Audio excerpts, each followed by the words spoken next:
Welcome to Gray Matter, Greylock's podcast that shares inspiring stories from today's most important company builders.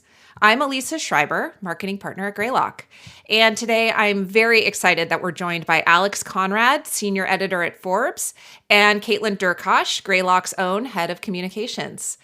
Alex is a senior editor at Forbes covering venture capital, cloud, and enterprise software out of New York. He edits the famous Midas List Europe, Cloud 100 list, and 30 under 30 for venture capital. He also recently launched the Midas Touch newsletter, which includes original reporting and analysis about the venture capital ecosystem. Alex, thank you so much for joining us. Thank you for having me. And Kaitlin has been on the Greylock team since 2019. She's our head of communications, and she helps Greylock's early stage portfolio companies with their PR strategy and media relations, in addition to support for Greylock and our investing team. Kaitlin joined us from Uber. She oversaw comms for the company's new mobility efforts, including things like scooters. And she also ran comms for the consumer-facing rider product. And when she started at Uber, she was on the public affairs team in the East Coast. So thank you so much, both of you, for joining us on the pod. Hello, and thanks. So, Alex, we've been doing a lot of thinking about doing a podcast on communications and on media strategy, especially for early stage founders. As you can imagine, Kaitlin and I get a lot of questions about this. And our marketing team is really focused on helping companies tell their stories to the people who matter the most. So, one of the things that caught our eye recently, you tweeted something, and I'm going to read it out for our listeners so that they have some context. You said, "I give a talk a couple of times a year about this and try to reset expectations for some early stage founders. The coverage they think they want is often not what they need, and their perspective of the process is skewed by the survivor bias of seeing who is getting covered." So I guess I want to start with that and say, Alex, what prompted you to tweet this? What prompts anyone to tweet? The first answer is that I probably wasn't thinking and I shouldn't have been on Twitter. But that said, violating the rule of never tweeting, I do see a lot of confusion in sort of that public forum that I think is Twitter today about startup coverage, what journalists are looking for, what startups should be reasonably expecting. And I think in this case, there was just more discourse happening about sort of what is newsworthy, what that journalist-entrepreneur relationship should look like. And I couldn't help but weigh in. And I think I was trying to be a little positive there and note that I have for a few years helped a couple local startup accelerators in the sort of New York ecosystem, which is where I'm based, giving some of that advice at the very early stage, hopefully, setting people up to succeed better there. Well, let's start there then. A lot of early stage founders are the folks that are listening to this podcast right now, and they're curious about how to engage with the press to tell their story. What advice did you give the folks in that accelerator in terms of what should be their first step? And maybe, Kaitlin, we can start with you on that. Yeah, sure. So my first question often back to founders when I hear, hey, I think we're ready to, tell our story and engage with the media is particularly why now? So are you looking to maybe ramp up hiring? Are you hoping to increase your brand awareness in terms of adding new customers to your roster? Sometimes I get these vague, we're ready for some publicity type answers, which I don't love and obviously is not super helpful. So I also encourage founders to really think about the why in a principled way. What pieces of your story are you ready and do you have available to tell? So for instance, do you have a fundraise that you're ready to announce? Are you coming out of stealth and finally kind of signaling to the world that you're working on this problem, you have a great solution? Do you have a new product that you can bundle a fundraise with? And then in particular for enterprise companies, I always ask the question, do you have any customers? And if so, who can you reference? And are any of them available and willing to go to bat for you and talk about how they're using your product with the media? So, Kaitlin, as you describe it, it sounds like you really encourage early stage founders to think about what's the total package that they can present to a reporter in terms of their story. And I guess my question to Alex then is, how early do you think is too early? I think the first challenge for an entrepreneur is that they are so close to what they're building and they are so excited about it that sort of everything that they do is oriented towards this being a huge deal. And so everything they do feels newsworthy to them, right? They would read about it, they're living it, and they want to talk about it with people. And I think the problem with that is it can become a little bit like showing your baby photos or your dog photos, in my case, to, other people. A stranger might say, oh, cute dog after one photo, but they probably don't want to look at 20 photos and then a 5-minute video and then another video. And I think similarly with entrepreneurs, they have to just remember that the press especially, but also just that random stranger isn't bought in yet to the story.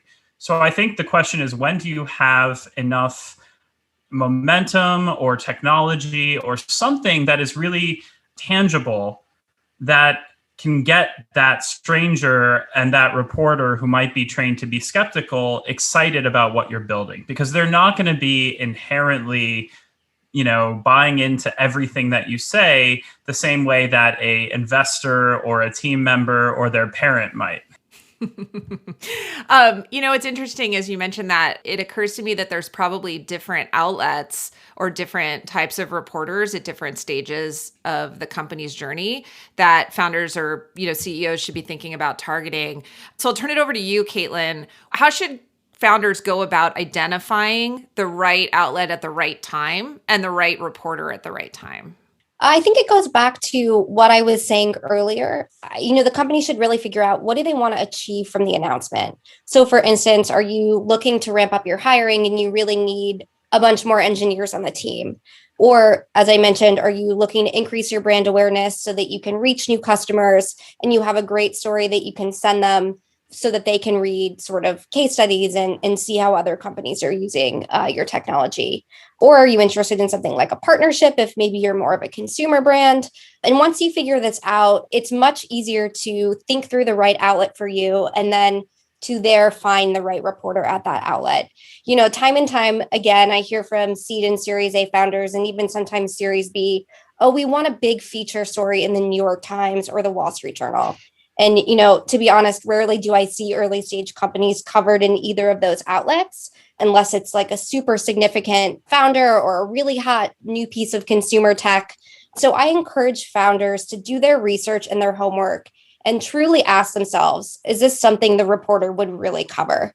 Most media that I see earlier stage startups engage with are, you have the tech press, which if you think that's something like a TechCrunch or maybe The Verge, VentureBeat, you have more of the business publications like Forbes or Axios, even something like a Fortune or a Business Insider. And then there's trade publications as well. So for instance, if you're a fintech company, you might want to engage with something like payments.com or Modern Retail if you're in the commerce space. And then for, deep consumer companies, there's also consumer press, which can range from anything like a men's journal to a Pop Sugar to sort of all of the morning shows that tons of people watch every day. Let's say you've ID'd all those folks. I think the next big question that founders would have is, how do you then go about reaching out? And I'd like to start with Alex on this. How do you prefer folks get in touch with you with story ideas or with intros? Well, first I want to say, I think Kaitlin either has studied my presentation or I'm not nearly as original as I thought, because I would give the exact same advice. I do think that the answer to your question, Elisa, is dependent on how the reporter sees themselves in that framework and also what the entrepreneur is looking for as well. So if they are looking for a business story, they may need to offer more lead time or more hard news than, perhaps a sort of evergreen type human interest story about themselves. Trade publications might be moving really fast. So I think first off, there has to be the sense of kind of, which of these goals and which of these types of media are we targeting? For someone like me, I don't write that frequently. And anyone can just go to my author page. If they Google my name, they find it at Forbes.com and they can see, okay, Alex is writing maybe once or twice a week. So I'm going to have a very different process than someone like a friend of mine at TechCrunch who is writing every single day. I'm probably going to need more lead time. I'm probably going to need a bit different outreach. I don't think that any journalist wants to be transactional, but if you have a high volume of stories, you probably want a kind of more to the point, quick turnaround type offer. So I'll pause right there. But I do think, for example, with me as more of that long form writer, any pitch that says, hey, we have news tomorrow is basically immediately a no for me.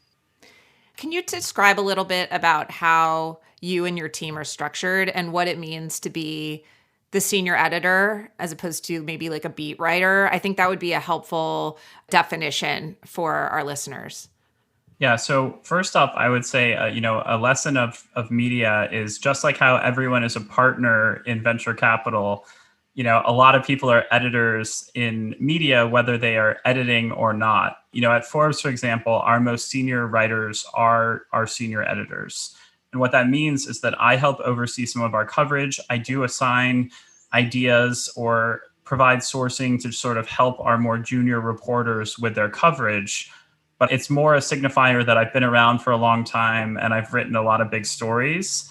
I'm still kind of a reporter in the sense of what I'm doing, just like a general partner or a more junior partner are both investors in that sense. So that's just a little terminology help. Then I would say, if you look at, again, the type of work that reporters are doing, I'm always working on one or two long form, potentially print feature type stories. These are 2,000 or 3,000 words. You talk to a lot of different people for them.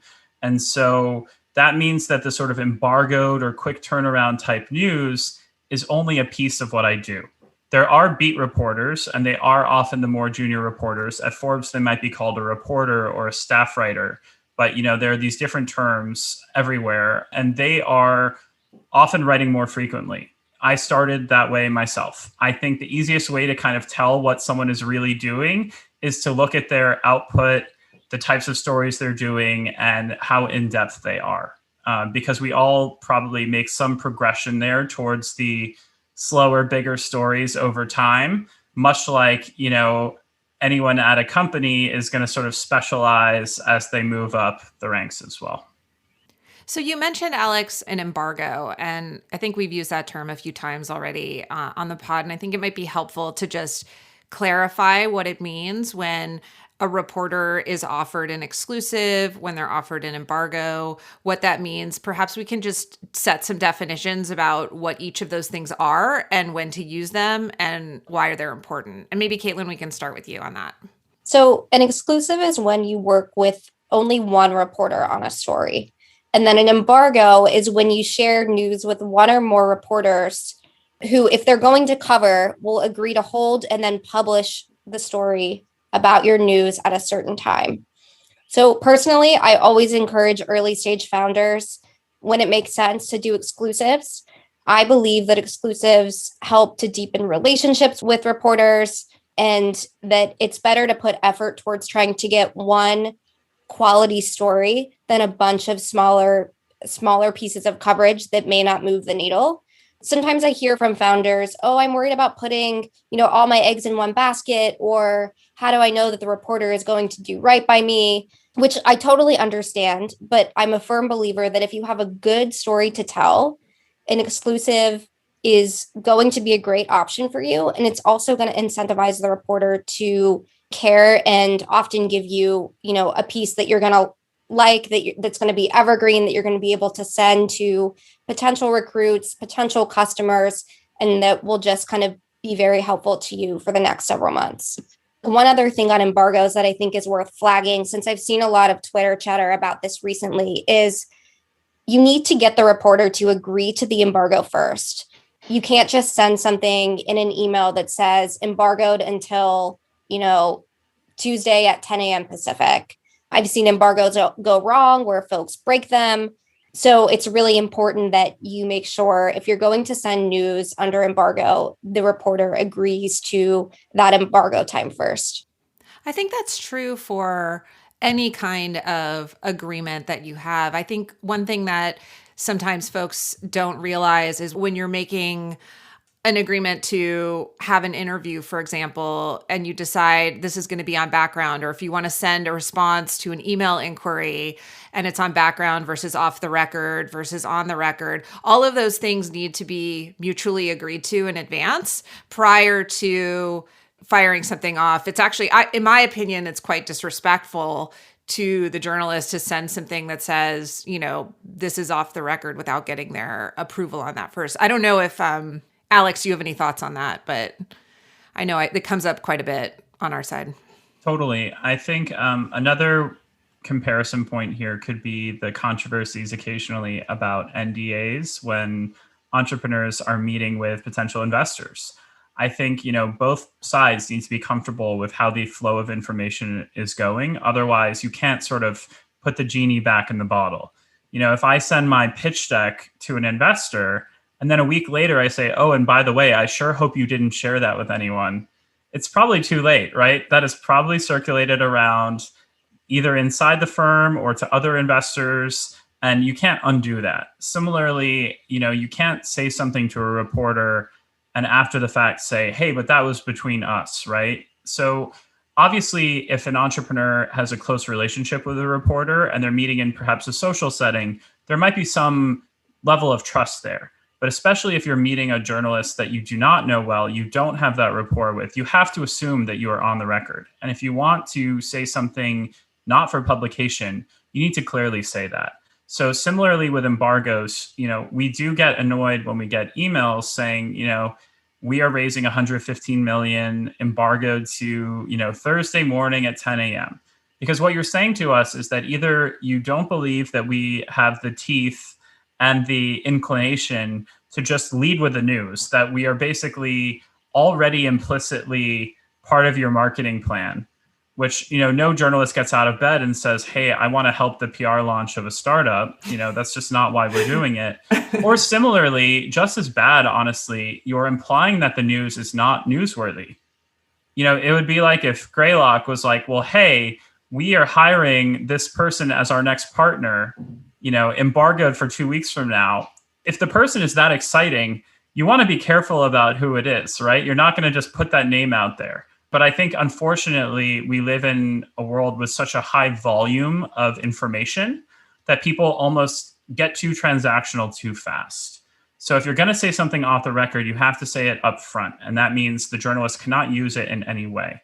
If you're going to say something pegged to a timing, they have to agree to the embargo first. Otherwise, these things are not honored, and the journalist could theoretically just tweet it out that second.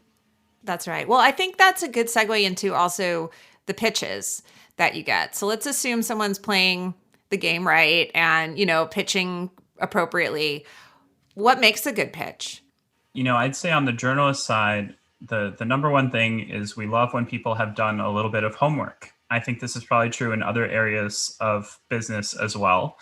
And I think, that can reflect in the personalization of the pitch. Unfortunately, we do see founders try to cut corners, or they're told to cut corners and do sort of fake personalized emails. But this could be, something where the person has actually read, the last couple stories I wrote and can give a credible case for why this might follow that theme or riff off of, something that I wrote.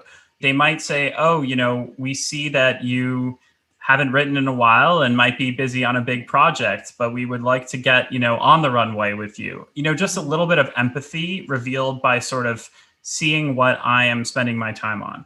Now, again, that can easily go the wrong way. And, we do live in a sort of hack the world type place where, as a New Yorker, let's say I'm a Knicks fan.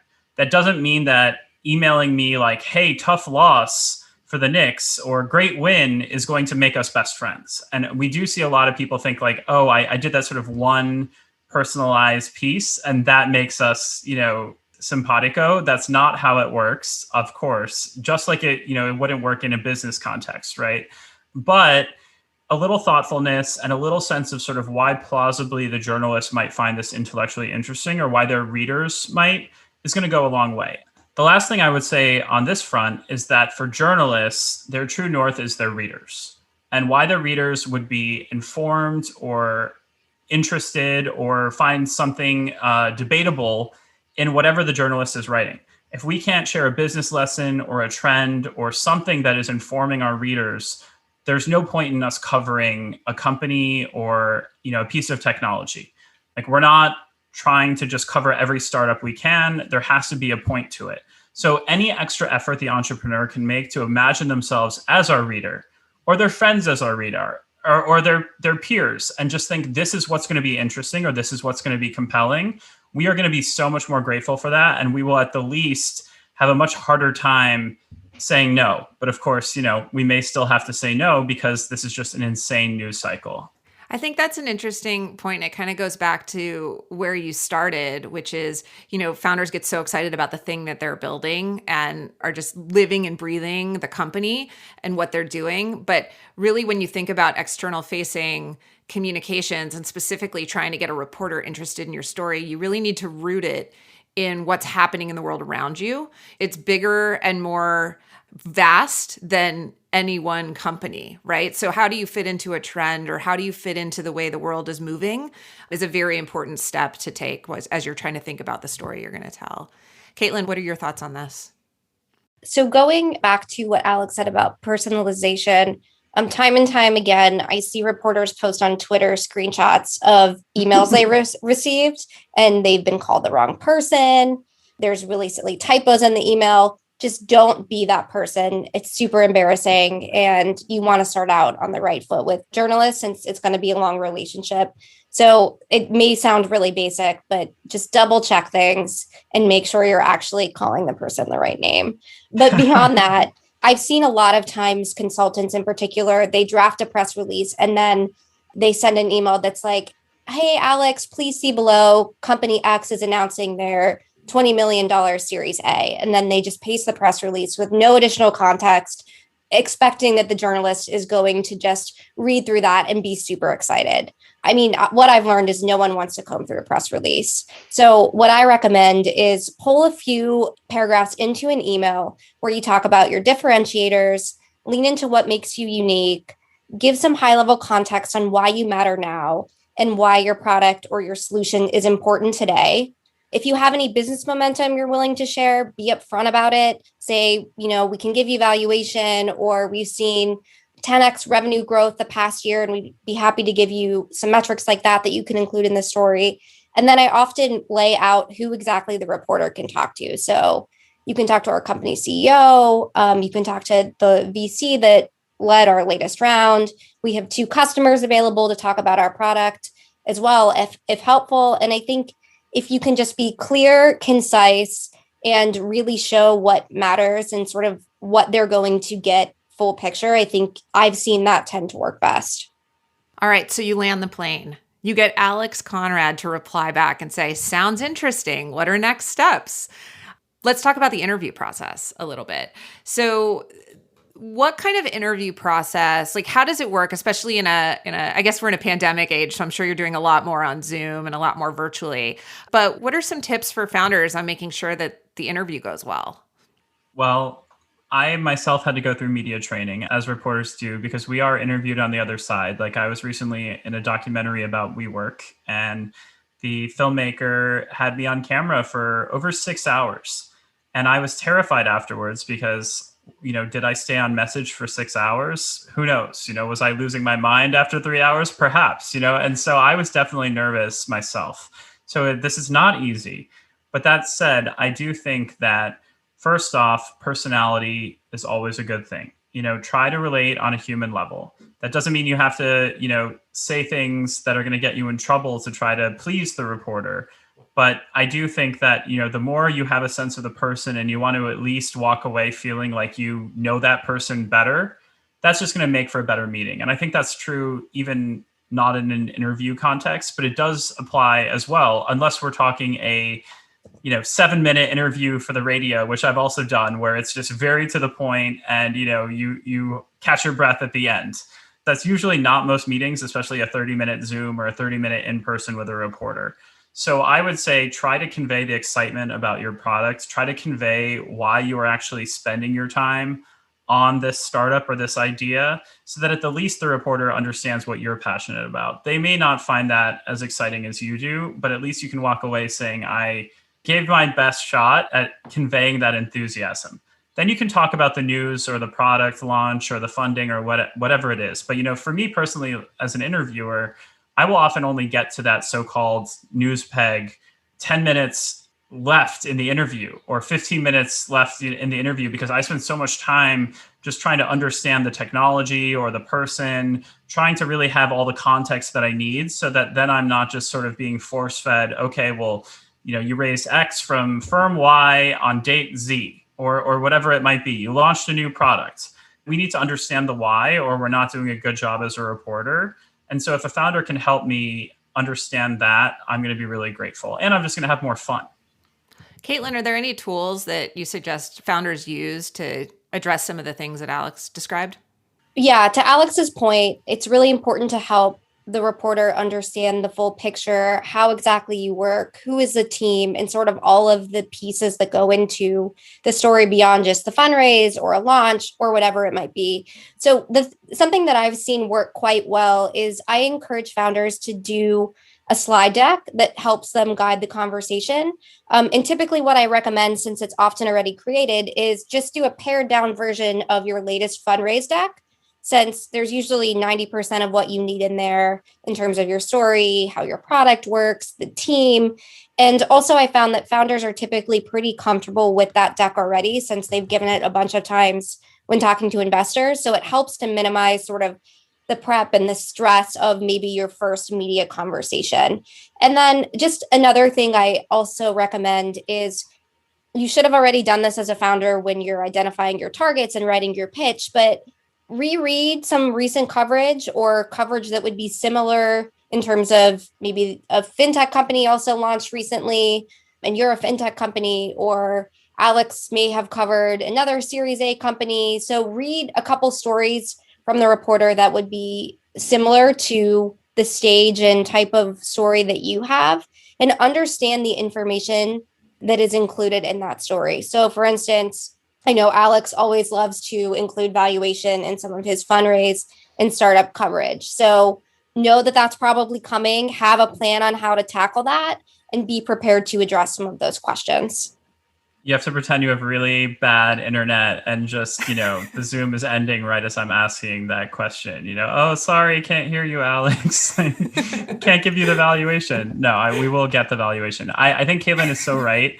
A Greylock company that I wrote about, Common Room, the CEO, Linda, did an amazing job showing her pared down pitch deck or slides. And I do think it is a great flex when an entrepreneur can show a product demo or show that presentation very fluently and comfortably. Reporters will love that. So, I just had a Zoom earlier this week where the CEO was describing things to me and then was like, you know what, is that okay? I'm going to share my screen and just go through the product with you as we talk. And, I wasn't going to say no to that because it really did help my understanding. Yeah, for sure. I just think it's hard to remember all of your talking points and all of the information you want to share if you're just spitballing. And if you go into a media conversation and the reporter just dives in with questions, it can be a little intimidating if you're not used to it. And if they're just asking you stuff and then you can't remember if you already shared this or you forgot a point, so you want to work it in later. So just having some sort of basic slides, your pitch down, just makes life much easier for all parties involved. Here's a slightly controversial question, which is PR agencies. Should founders hire a PR agency or not? If you do, what type should you work with or not? Like, what's the best way for a founder to connect with the reporters that they want to connect with? My perspective on PR firms is that they are often not the best use of a founder's resources. But I also want to stress that this is not me dissing PR firms. I think that PR in general and getting press coverage is something that founders probably worry about too much. In general, I don't think that many startups have failed because they didn't get enough press coverage. And I also don't know many startups that had a bad product that succeeded only because they had lots of press coverage. Press coverage can be an amplifier of the good or the bad, but it should not be changing the course of history for a company. If it does, you should be asking yourself why that is the case. So all of that said, we talked earlier about, why a company would want press. I think Kaitlin gave some great points about the different types of outlets that could be getting, different coverage to an entrepreneur. And I think, similarly, one should ask, what is the PR agency going to do for us? Are we doing a big product launch? Are we going wide? Are we just trying to get that one exclusive? Or are we really just trying to build relationships? Because I think based on that answer, a PR agency might be much better suited to provide that value, that return on investment, just like, in the venture game, folks talk about ROI. Similarly, with the PR firm, what you don't want is to start paying a big monthly retainer, have a honeymoon phase where you get a little bit of coverage. And then within 6 months, you're sort of, why am I paying this money? Why am I shortening my runway of my company's life to basically have the promise of coverage and then be told reporters don't care? I'm curious, Kaitlin, how often that comes up for you, that you are finding, startups in the portfolio are thinking about this. But I generally say, unless you have a really good reason to need the PR firm, it's probably a cost that shouldn't be a top priority. Yeah, I totally agree with you. I mean, time and time again, I've seen startups that do hire sort of bigger agencies, get all this promise of coverage, and then the agency underdelivers. So I tend to drill into with early stage founders, what exactly are you looking for? Are you just looking for someone to kind of parachute in, help you with messaging, help you figure out your strategy, launch your company, and then, that's the end of the project? So mainly I've seen startups have success with either boutique agencies or kind of individual consultants who can really dig in and do the work for them. And agencies or consultants that are okay with doing, 1 to 2 month retainers versus, 6 months or a year. And to your point, Alex, I agree that I think hiring a big agency with a big price tag is not necessarily going to result in results for the company. And agencies are a lot of work to manage. You have to keep feeding them information that they can then go out and use in terms of pitching. And if you don't have someone that has the bandwidth to be able to do that, the agency also can't be successful in terms of helping you out.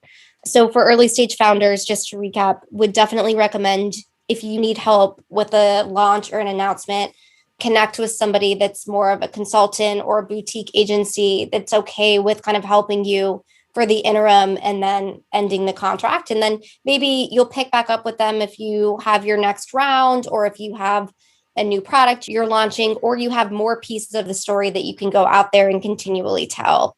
And then my one kind of last thought on the agency is just always remember they're a reflection of you and the business. So you want to make sure you're working with someone that's reputable. Definitely reference check them, ask for referrals from, your VC and other founders that that have maybe had launches, because the last thing you want to do is hire an agency that either has not great relationships with reporters or is known to maybe pitch things under embargo without actually getting embargoes, or offering exclusives that they're maybe doing that to multiple people at once. So definitely reference check and make sure you're hiring somebody quality that's going to be a good reflection of you and your business.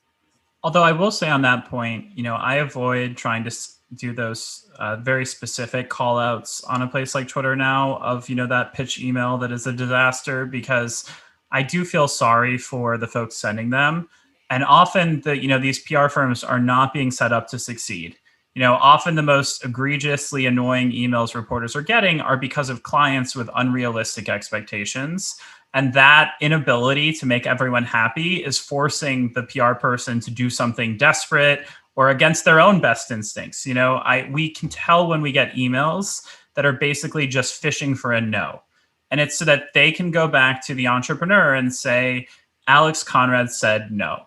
Because unless they say that, if they just say, oh, Alex would say no, sometimes people don't believe them and they want that written no from me. But it's very painful to have to send me multiple emails for something that in a million years I'm never going to cover. It's not even an area that I write about, because your client, won't take your word for it. Like, that sucks for the PR people too. And so I do want to make, they're not bad people. They're working hard just like the rest of us. But I think the more everyone's expectations can be aligned, the easier it is for all three stakeholders.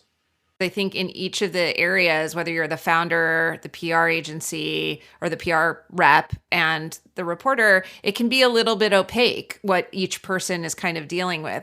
I also think if you're hiring a good consultant that you've reference checked, that has delivered good stories and all of that type of stuff, you should fully trust their opinion and their recommendation. If you say, I really want Forbes to cover this, and the consultant says, I think this is too early for Forbes. I also know the reporters are really slammed working on the Midas list or a big feature. So I know they're not going to cover on this timeline.